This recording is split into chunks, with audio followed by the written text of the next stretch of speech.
ఏది పత్రికా స్వేచ్ఛ, ఏది పత్రికా స్వేచ్ఛ కాదు అనేటువంటిది ఇప్పుడు తెలంగాణ సమాజం నిగ్గదీస్తుంది, నిలదీస్తుంది.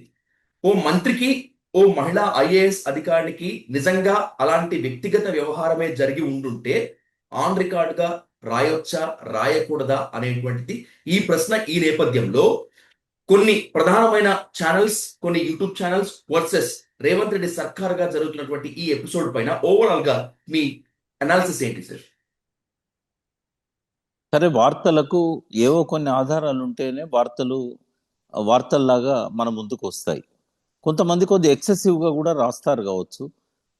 కొంతమంది ఏమనుకుంటారు, నిప్పు లేనిదే పొగరాదు, ఏదో ఉండుంటుంది అని అనుకుంటారు.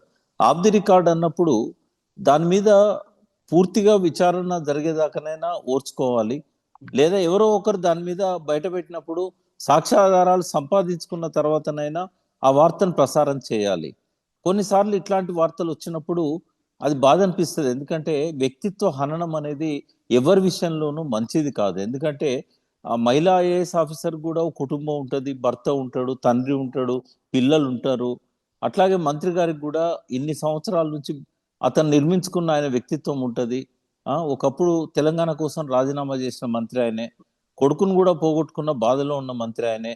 అయితే వార్తను నేను సమర్థించను. అటువంటి వార్తలను ప్రసారం చేయడం అనేది సాక్ష్యాధారాలు ఉంటే తప్ప చేయకూడదు. బట్ నేను అనేది ఏంటంటే, ఎటువంటి వార్తలు ఇచ్చినా కూడా జర్నలిస్టుల పట్ల వ్యవహరించే తీరేది కాదు కదా. ఇప్పుడు చాలాసార్లు వార్తలలో ఎక్సెసివ్ ఉన్నప్పుడు కేసులు అవుతాయి. కానీ వాళ్ళను ఇంటికి పోయి తలుపులు పలగొట్టి ఒక టెర్రరిస్ట్ లాగా, ఒక దొంగను పట్టుకున్నట్టుగా జర్నలిస్టులు సమాజంలో గౌరవం ఉన్నవాళ్ళు. వాళ్ళు ఒక వార్త తప్పుగా రాసినంత మాత్రాన దానికి వేరే రకమైన రెమెడీస్ ఉంటాయి. ఉదాహరణకు యాజమాన్యాన్ని పిలిచి కూర్చోబెట్టి మాట్లాడవచ్చు. మీరు మీ ఛానల్లో ఇట్లాంటి వార్తలు మేము చూసాము, ఇది తప్పు, ఇంకోసారి ఇట్లా కాకుండా చూసుకోండి, ఇంకోసారి ఇట్లయితే తప్పకుండా మీ మీద కేసులు పెట్టాల్సి వస్తుంది అని చెప్పి అదొకటి చేయొచ్చు. లేదా ఐఏఎస్ ఆఫీసర్స్ అసోసియేషన్ తరఫున మీ మీద కంప్లైంట్ వచ్చింది, మీరిద్దరిని కూర్చోబెట్టి మేము దీన్ని పరిష్కరిస్తాము అని చెప్పొచ్చు. అదంతా అర్ధరాత్రి తలుపు పలగొట్టి, దొంతు రమేష్ చాలా సీనియర్, ఆయన 20 ఏళ్ళ పైనుంచి ఉన్నాడు. ఆయనతో పాటు అరెస్ట్ అయిన వాళ్ళు కూడా 20 సంవత్సరాల నుంచి ఉన్న వాళ్ళు అందరికీ పరిచయం ఉన్న వాళ్ళే. మళ్ళీ ఆ ఛానల్ కూడా అదేదో ప్రతిపక్షాలకు సంబంధించిన ఛానల్ కూడా కాదు. ఎన్టీవీ చౌదరి గారు రాజకీయ విశ్వాసాలు ఏందో ప్రజలందరికీ తెలుసు. మరి వాళ్ళ మధ్య ఏదో అంతర్గత కుమ్ములాటలు ఉంటే ఇక్కడ ఇంకొకటి కూడా మనం అనలైజ్ చేయాలి. ఈ వార్త నేను రమేష్కో లేకపోతే అక్కడున్న అరెస్ట్ అయిన ఇద్దరు విలేకరులకో నేను అంటగట్టదలుచుకోలేదు. అది ఖచ్చితంగా చౌదరి గారికే నేను బాధ్యుని చేస్తాను, చౌదరి గారినే బాధ్యుని చేస్తాను. ఎందుకంటే కాంగ్రెస్లో అంతర్గత కుమ్ములాటలు ఈ రకమైన వార్తల ద్వారా ఛానల్లో వస్తున్నప్పుడు దానికి ప్రధాన బాధ్యత ఆ కంపెనీ యజమానిది, అది ఎన్టీవీ చౌదరి గారు. మరి చౌదరి గారు వారికి తెలియకుండానైతే ఈ వార్త రాదు. అది కాంగ్రెస్లో ఇంటర్నల్గా జరుగుతున్న వివాదం. ఈ ఇంటర్నల్గా జరుగుతున్న వివాదాన్ని ఒక మంత్రిని బలి చేయడానికి ఈ ఛానల్ను వాడుకున్నప్పుడు విలేకరులు ఎట్లా బాధ్యులు అవుతారు? దీని బాధ్యత వహించాల్సింది యజమాని. యజమాని మీద కేసు ఉండదు, యజమాని మందలించరు, యజమాని పిలిచి విచారించరు. అర్ధరాత్రి పోయి వాళ్ళని ఏదో దొంగల్లాగా వాళ్ళ పట్ల, ఇప్పుడు వాళ్ళ డ్యూటీ వాళ్ళు చేశారు, యజమానికి తగ్గట్టుగా వ్యవహరించాల్సి వస్తుంది. ఒక ఛానల్లో పనిచేసినప్పుడు ఏదైనా అయితే నేను చూసుకుంటాను, మీరైతే వార్తను ప్రసారం చేయండి అంటాడు. మరి ఆయన చూసుకునేది ఏంది? అరెస్ట్ అయిన తర్వాత బెయిల్ పెట్టి తీసుకురావడమా? ఇట్లాంటివి ఏమన్నా నచ్చినప్పుడు ముఖ్యమంత్రి దగ్గర పోయి ఊరికే పత్రిక ముందు వార్త ఒకటి ప్రసారం చేశారు, పొరపాటు అయింది అని చెప్పి, అది కాదు కదా. మీరేమన్నా తప్పు చేసినట్టయితే మీరు ఖచ్చితంగా వాళ్ళ దగ్గర పోయి, ఆ మంత్రి దగ్గర పోయి, ఆ ముఖ్యమంత్రి దగ్గర పోయి అది పొరపాటు అయిందండి అని చెప్పాలి. రెండవది, దానికి బాధ్యత మీరు తీసుకోవాలి. విలేకరులు ఎట్లా బాధ్యత తీసుకుంటారు? ఇప్పుడు మాస్టర్ ఇది liable for the mistakes of the servant అని లా ఆఫ్ ట్రస్ట్ అని ఉంటుంది. నేను చదువుకున్నాను, నేను ఎగ్జామ్ రాశాను, క్వాలిఫై అయినాను, ప్రాక్టీస్ చేశాను అడ్వకేట్గా. లా ఆఫ్ ట్రస్ట్లో సర్వెంట్ చేసే, ఆ ఉద్యోగి చేసే అన్ని తప్పులకు కూడా యజమానే బాధ్యుడు. మన సంగతి తెలియదా? పోలీసులకు కేసు పెట్టినప్పుడు ఎన్టీవీ చౌదరి టీవీలో ఆ వార్త వచ్చినప్పుడు మొట్టమొదటి బాధ్యత ఎవరిది? చౌదరి గారిది. ఆయనను వదిలిపెట్టారు. రెండవది, ఇంత జరుగుతుందని తెలిసి కూడా చౌదరి గారు ఎందుకు ఇంటర్ఫియర్ కాలేదు?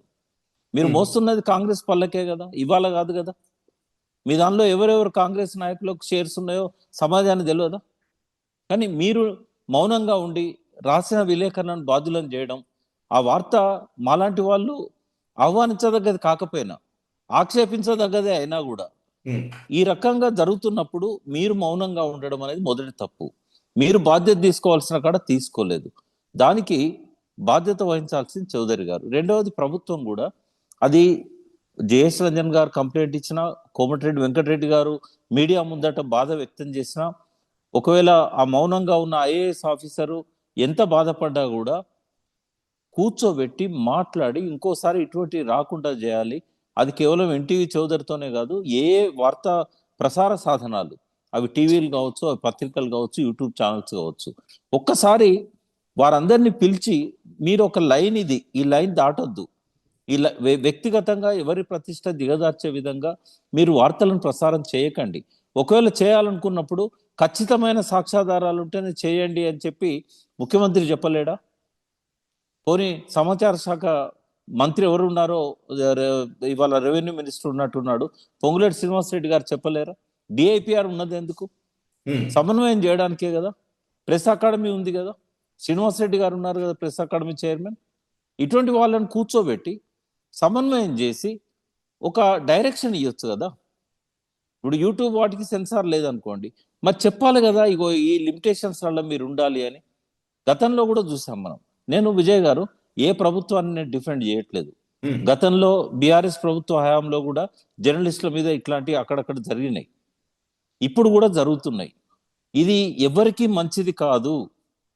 ఒక విలువలతో కూడిన వార్తా ప్రసార సాధనాలను ఏ రకంగా కూడా ఇబ్బంది పెట్టడం సరైనది కాదు.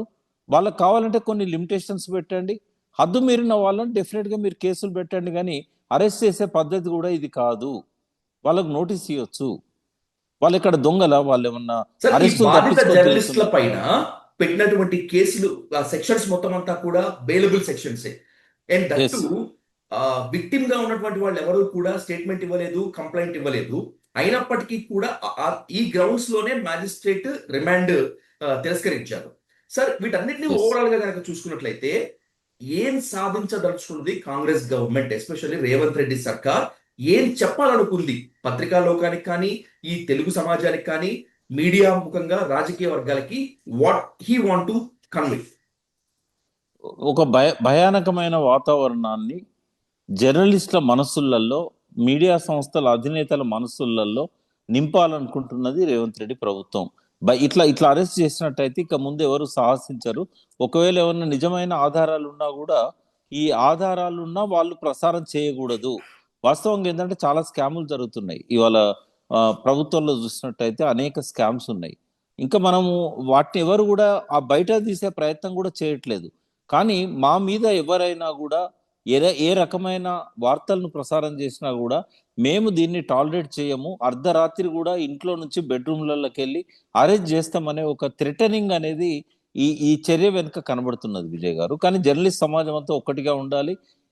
ఒకప్పుడు ప్రతిపక్ష పార్టీగా ఉన్న కాంగ్రెస్ ఆనాడు జర్నలిస్టుల మీద జరిగిన దాడులను వాళ్ళు ఖండించారు, కానీ ఇవాళ వాళ్ళే దాడులు చేస్తూ ఉన్నారు. ఒకప్పుడు అధికారంలో ఉన్న బీఆర్ఎస్ పార్టీ ఇవాళ ప్రతిపక్షంలో ఉండి ఈ దాడులను ఖండిస్తూ ఉన్నది.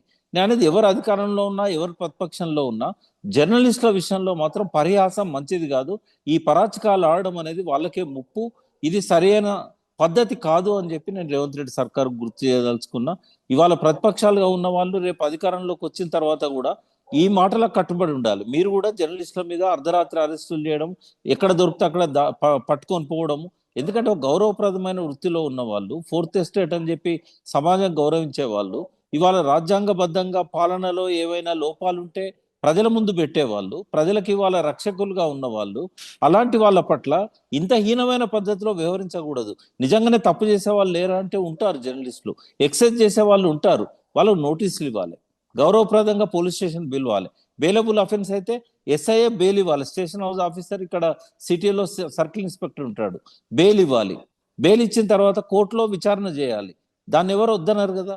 కేసులు పెట్టుకోవడాన్ని ఏ జర్నలిస్ట్ కూడా వద్దని చెప్పాడు. కానీ ఈ అక్రమ పద్ధతుల్లో అరెస్టులు చేయడం, ఒక దొంగను పట్టుకున్నట్టుగా అర్ధరాత్రి పోయి ఎక్కడనో డెకాయిట్ కనుక గోడ దూకి తప్పించుకుంటాడు అన్నట్టుగా చుట్టూ ఎన్సర్కిల్ చేసి తలుపులు బలగొట్టి ఇది చాలా హేయమైన పద్ధతి. దీన్ని మాత్రం తీవ్రంగా ఖండిస్తున్నాం విజయ్ గారు. సార్ ఒక ఇంపార్టెంట్ క్వశ్చన్ తో కంక్లూడ్ చేస్తాను సార్. సార్ ఈ జర్నలిస్టుల అరెస్టుల పైన సోషల్ మీడియాలో జరుగుతున్నటువంటి చర్చను, కామన్ పీపుల్ రేజ్ చేసినటువంటి కొన్ని పాయింట్లను, కామెంట్లను చూస్తే ఒక రకంగా బాధ, ఇంకొక రకంగా ఆవేశం వచ్చాయి.